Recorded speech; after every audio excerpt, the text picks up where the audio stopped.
Alex is our caller of the morning first. Morning, Cliff. Morning. Yes, I'm in good spirits. How are you? I am in good spirits myself. Yes, I'm really looking forward to the economic debate tonight. Uh-huh. As you would have known based on our calls over the last few weeks, when I come here, we try and discuss policy at a very high level. Yes. No, the raging debate, Cliff, it's the battle of the manifestos. The raging debate about the PNP plan to lift the tax threshold to $3.5 million versus the JLP plan to reduce the income tax on a phase basis to 15%, Cliff, over time. To be honest, I am more confident in the JLP plan, and I believe the JLP more. And let me tell you why. This is not the first time Mark Golding has mentioned a significant adjustment for the income tax band, for the threshold. He has never, on any occasion, explained how the People's National Party, a People's National Party government, would do it. He was schooled by Nigel Clark in the 2023. Yeah. Yes, 2023. Yes. As far back as then, he was schooled. He fled he retreated from that position. Now he's back with it. And to be honest, I don't see any reason why I should be convinced by it. Mm-hmm. Second problem I have with the movement to the 3.5. You see, Mark Golding made the comment that the plan that the JLP have will only benefit the very wealthy. And I believe it's very insulting to those of us Jamaicans who are trying to move into the middle class. So let me tell you the reason why I would prefer the 15% more than what Mark Golding is proposing. Mm-hmm. Currently, Cliff, if you're a master teacher, meaning that you would have become a teacher, you would have do some additional courses to become an expert in a particular area, you would be above that 3.5. Mm-hmm. If you're a nurse, and especially, most of the nurses that I know, based on the compensation reclassification, would be above that 3.5. And we have always had problem keeping our best talents here. And it also goes for police officers and doctors and so on, Cliff. Mm-hmm. And I'm saying why that I prefer the JLP policy because reducing the income tax to 15% all across the board, what that will help do is to keep some of our best talent here. And the PNP has always, I don't know why the People's National Party have a problem in people aspiring to go into the middle classes. Mm-hmm. It has to be studied. Mm-hmm. It has to be studied. Mm-hmm. Because if I am earning $5 million as a anesthesis, in the nursing profession, and I have 2 children, why don't I deserve a break? Mm-hmm. I don't understand it, and that is why I am more in agreement with the JLP proposal to spread it across so that our hard-working men and women, not only in the public sector, Cliff, but also in the private sector, can benefit as well. Because for an economy where we have such low level of unemployment now, mm-hmm. we should also focus on trying to keep our main talent here. Yes. Especially people who have special competencies to ensure that we can continue with growth and productivity. Yes, sir. Well, there's more to come on it, There's more to come on it, I'm sure. Yeah? Because the debate has just started. Started in the run-up to next week, Wednesday. Yeah? Indeed. And as Siobhan Campbell pointed out this morning in his commentary, yes, we must get to the place where we hold them to the fire. Absolutely. We need to hear from the JLP, yeah, Mm-hmm. how much it is going to cost for its movement I downwards agree. from 25 to 15%. We need to hear that figure as well. I agree. I agree. Yes. I don't want to be too presumptive, but I would want to believe that is why because the JLP has stated, not the PNP, the JLP has stated emphatically that the mission is to at some point move to complete indirect Yes. taxation. Right. But the JLP is signaling that, look, we're not going to just go the whole hog for a segment of people who are going to reduce it across the board. It suggests to me that the JLP is saying, look, we know that at this moment we can't just rub it off totally because we need the taxes to come in. We have the capital projects and so on to do. But at the same time, if we spread it across the board and gradually reduce it, it is better to phase it out that way. Yes, sir. All right, sir. Take care. Thank you for the call. All right, good. Good. It's 5 minutes after 11. Nephew. Morning, Cliff. Good morning, sir. Morning, my brother. Morning. Cliff, with just 1 week, you can say, for the day of the election. Yes. As someone who is out there on the ground, I am confident that the Labour Party is in a good position and its numbers of support is growing by the day. I am confident that the Labour Party will win the third term. Where you go in the country that you pick up this? Where have you been? Please, sir. Please, my brother. I am out there campaigning for the Jamaica Labour Party. So you're mixed with just Labour, right? I'm out there campaigning. Last week, a caller call you to say to you that he doesn't make up his mind if he should vote for Dr. Norman Dunn because of the bad road. He's somewhat upset.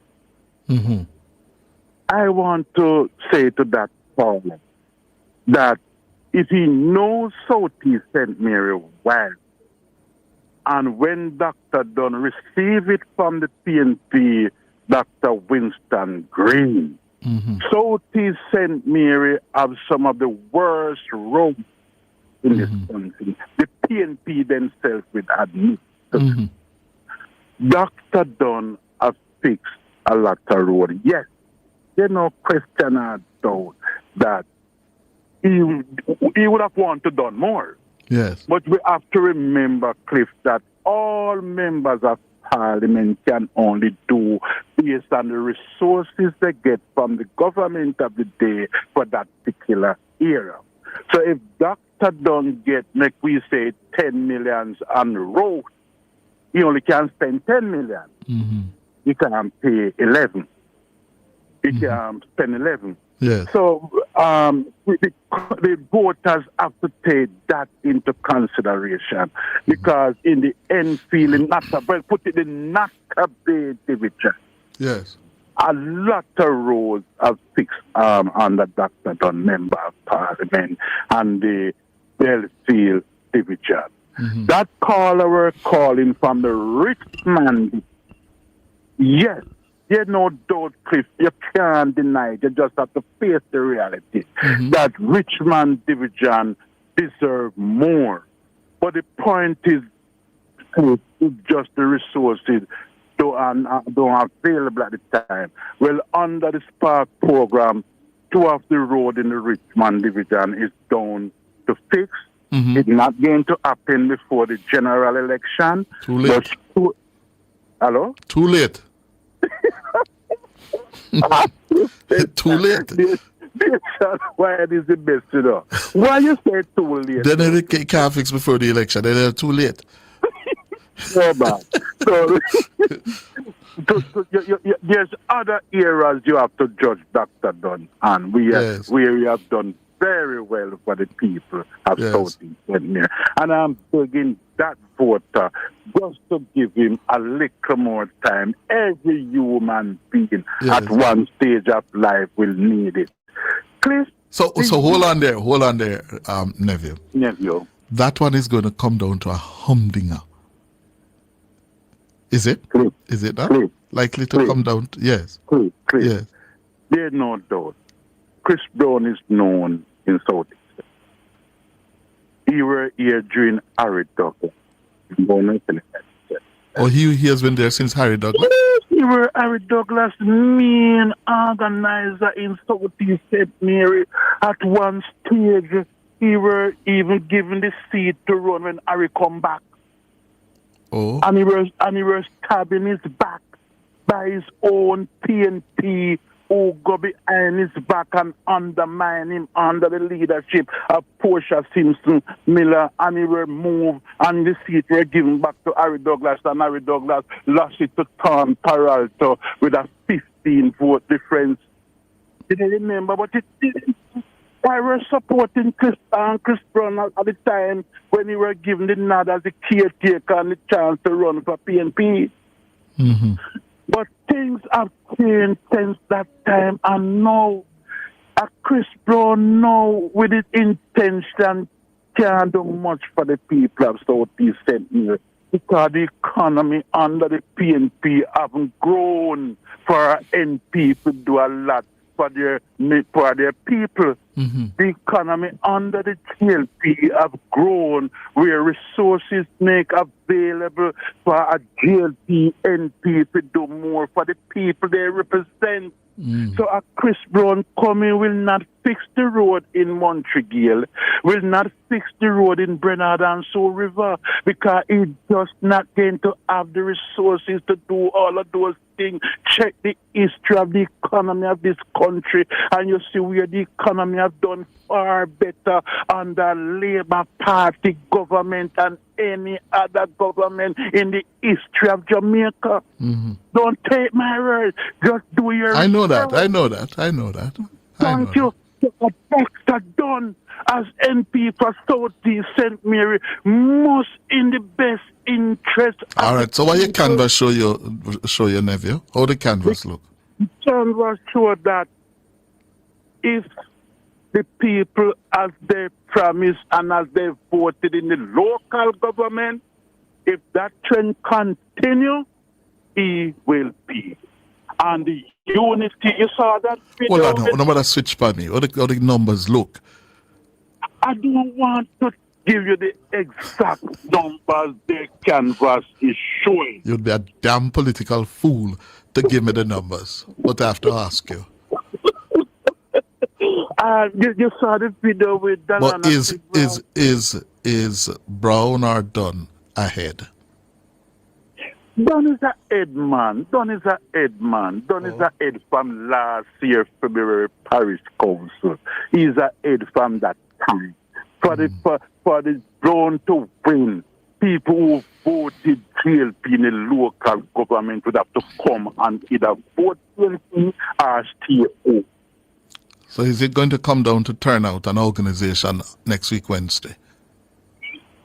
Don't have the organization and the group. There's no doubt the labor rights have energized the leader. And Dr. Andrew Holness was over Southeast St. Mary some week ago. It has given them an extra kick, and they look very, very well. They just need to keep the momentum. Some of the undecided and the who were not decided to come out, you can pick it up now that they have been getting calls that to pick them up on election day to bring them to vote, so forth. Out of town voters have been calling them, asking them to make preparation for them to come back. So tell me now. So things have looking good for them and done. So how is Central St. Mary looking now? And as you say, the day is the day when you have to really put out all of that to get the vote in the back. Yes. Oh, just before you go, Cliff, one little... No, man, I'm not ready to go yet. I want to ask you, how is Central St. Mary looking? I hear Newell is doing pretty well. Hello? Hello? Oh, Lord, we lost him. All right, let's go to the break. Well, but after I go in the prison and get to jail, I find other people to deal with. Like just unlike the PNP, I won't hold it against you. You choose not to call me, sir. No, sir, Chris, I want to tell you, sir, you're a harder man to get in touch with than Donald Trump. No, sir. No, sir. I have spent days sitting on the phone. In fact, I remember one time early in January, I actually turned up at Nationwide. Uh-huh. And I demand, let me in, I'm going to go sit in the studio with Chris, but they wouldn't let me up. So I said, wait. They did their job. They did their job. Very well. I was testing the security for you. Very You're well. welcome. Yes. But Chris, you said this morning that we were in the battle of the manifestos, the battle of the tax plan, Mm-hmm. right? And I have to tell you and the Jamaican people that there is no battle going on. Oh? We have a government in power that for the past 9 years have shown to the Jamaican people that as we put in the work and we create space, we give back that space to the Jamaican people. Over the 9 years, we have done that consistently. It's the first time in our history, and you have been at this for a while, where people look forward to budget debate now to hear what is going to be reduced, what tax is going to be cut. That's where we are today. Mm-hmm. So I think so when the Jamaica Labour Party said we are going to reduce the income tax to 15%, it's not even a question as to whether it's going to be done or whether it's going to be responsibly done. It is the nature of the Labour Party since 2016 to not be reckless with the public purse, to not be reckless. We are in an election year, a competitive election year. And the Jamaica Labour Party still presented a balanced budget, even though there was space to run, a 2% deficit, I think it was. They Yes. did not do it. Yes. So That's a very good point, you know. That's a very good point you make. Yes. Yes. The JLP's record, yeah, on fiscal prudence is enviable. Yeah. They didn't run with it, you know. They have not. No run with it, Chris. No run with it. Even in a heated political climate. Right? So the caller before said he trusts the Jamaica Labour Party. I 100% trust the Jamaica Labour Party and Andrew Holness to deliver on its promise responsibly. Mm-hmm. Unlike a Mark Golding, who stand on one leg and say, why are we focusing on paying back debt? Mm-hmm. Give the people money, make them feel good. Feel it. Then he changed the And call for 1% of GDP, $40 billion. $40 billion. Ease up on the fiscal prudence. Yeah? Yes. Make the money run and help people. Run. That was 21, 22. That was 21. And 22. Now you're standing on another Yes. like saying, oh, I am so proud of PNP because we implement the law that have the JLP being fiscally responsible. Mark so what blows is he to the saying wind. now? What is he saying now, Chris? When he was encouraging Andrew Holness to stop paying down the debt and give people money, was he then knowingly encouraging the government to break the law that he said he implemented? No. That's what he was doing. He was instructing the government to break the law. If he's now saying that the fiscal responsibility, which was, by the way, and I want the people of Jamaica to listen to me because I will not have the PNP teeth, this legacy, was tabled and passed in 2010 by Bruce Golding, Audley Shaw, Dan Weddy, and Dwight Nelson, running the finance minister at the time. I will not have them come here and try to talk about what was passed in 2014. What they did in 2014 was to go in that bill and implement what is called the emergency borrowing powers. Can you imagine with that clause that they put in it? Imagine if they were in charge during COVID, where our finances would be today. Mark Golding and the People's National Party can never be trusted with the economy of Jamaica ever again. Not as they are. I was having a conversation with somebody yesterday, Chris, and they were telling me that after this term they want Andrew and the Labour to get 4 more terms. No. And I disagree, Chris. I said no, I don't want no one party to run Jamaica for so long. For 7 terms, it must be crazy. Yes, I don't want that as a Labour, Chris. Me don't want that. Yes. But what I want, Chris, is a viable alternative. That is what we should want. A viable, credible alternative. A credible alternative. And Chris, if you can think back, the competition between Bustamante and Norman Manley was to see who can open more factories during their term. You're telling me something. You're telling me something. Remember, I wasn't. That was a little bit before my time. Before, all right. That was the main competition. You can do the research. It is there. That was their major competition, Chris. Who can open more factory? Yes.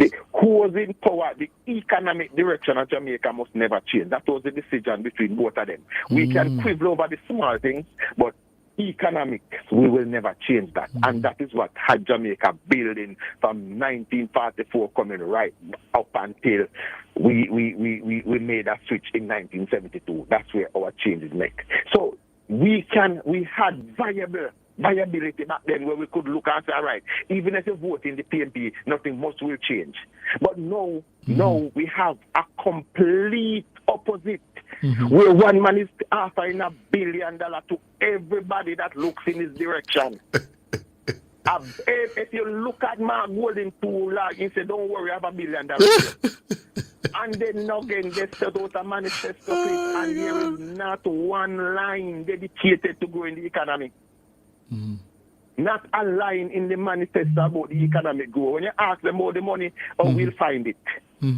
Where will you get the money to fund this? We'll find it. We can fix it with taxes. That is their promise, Chris. They have been saying it for 4 years so people cannot afford food. There is not one line in their manifesto about reducing the cost of food. Yet them tell people every day say you cannot afford it. Chris, we have responsible government in place. We have a steady hand at the wheels. And I am urging the people of Jamaica, when you go to the polls next week, Wednesday, even if you have on your orange shirt, you can still put the X beside the bell. Nobody will know. The vote is private, so even if you can't go in your orange shirt, choose Jamaica, Chris. Choose Jamaica. That's what we are telling people to do. We have been at this point before, and the Jamaican voters made the wrong choice. Where you campaigning, Chuck? Which constituency you campaign? I am in Western St. Andrew. Oh, you can't win that. Kwashilaya. That's why anti-Kwashilaya. Well, we can't win that. Because Kwashilaya, still have it. We are implementing a few measures that will dig into him this time. And, but we are going at it. I believe that this constituency is winnable by the Jamaica Labour Party. We have a lot of votes on the table. We just have to figure out a way to take them off of the table and get them to the polling station. All right, sir. Yes, so all right, Chuck. All the best. Thank you. Good. 25 minutes after 11. Yes? Greg is next. Good morning, Greg. How are you? Me good, Me good. How are you? Let me ask you something. Who you think is the better set of government officials to run the country? Which is the better set, the PNP or the JLP? Why you want to come draw me out now? Why you want? You don't know how they hate me already. Why you want to come set me up and draw me out now? You don't know they have me up in a cry already. Yeah? Hold on, man. Everywhere they go, then cuss me, then trace me, then style me.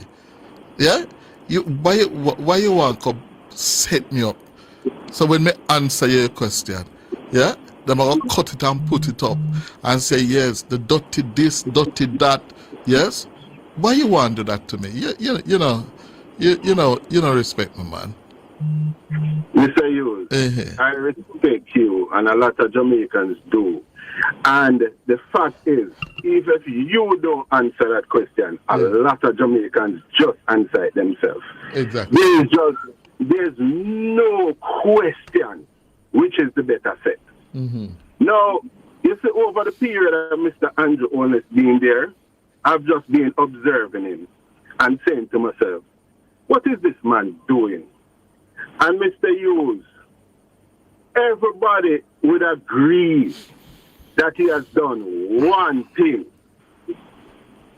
serve the peoples of Jamaica. It not really matter who you be. Mm-hmm. It no matter across the board.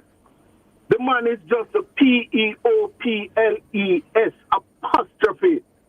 Man, he is the Prime Minister, the people's Prime Minister. So, Mr. Hughes, you will hear people call you and expressing. I would ask you the question, from you have been in radio, talk show, when have you ever heard Jamaicans, the ordinary Jamaicans, just express their satisfaction in a leader, like how them express it towards Andrew Holness? Listen, answer. Now listen to your answer. When? Not for a very, very long time, sir. Mr. I have said, and let me repeat what I've said. This government, the Holness government, between 2016 and now, has put the most runs on the board. You know, I'm a cricket fanatic. Yeah? They have put the most runs on the board over their time in office. So much so that they're in a very, very good place to win a third term in government. At this stage of their time in government, it should be a foregone conclusion that the opposition would be cleaning them up, will be wiping them off the floor come next week, Wednesday. Normally, that's how it would have been. That is not the case now. If anything, Andrew Holness and the Labour Party have momentum behind them, while the PNP is almost in reverse. Have I answered your question, sir? Yes, Mr. Hughes. And you know why I agree with you? Is because Jamaicans, because the JLP is the better set, common sense must tell we say, and then we for vote for. Just common sense. Mm-hmm. You know, ordinary common sense. And Mr. Hughes, this is one of the things what Mr. Holness did, what I appreciate. He dealt with inefficiencies in government. I mean, right throughout the board. Mm-hmm. And I'm going to conclude by saying this to you. In an article the other day, it was an Observer article, I've seen where the Chief Justice pointed out internal efficiencies within the judiciary. And I've not heard anyone ask him to list them. But you see, there are two potential cases before the judiciary that may impact the general election. You know, we don't know. But what if any inefficiency, any one of the inefficiencies at the Supreme Court of Jamaica or within the judiciary affect them? What if? Because we don't know. We know the election is next week. But you know, Mr. Hughes, that is just all I have to say. But I agree with you that, and I am stating that I believe the JLP is just the better set. Argument done. All right, Thank you very much. Okay, sir. Time for the break.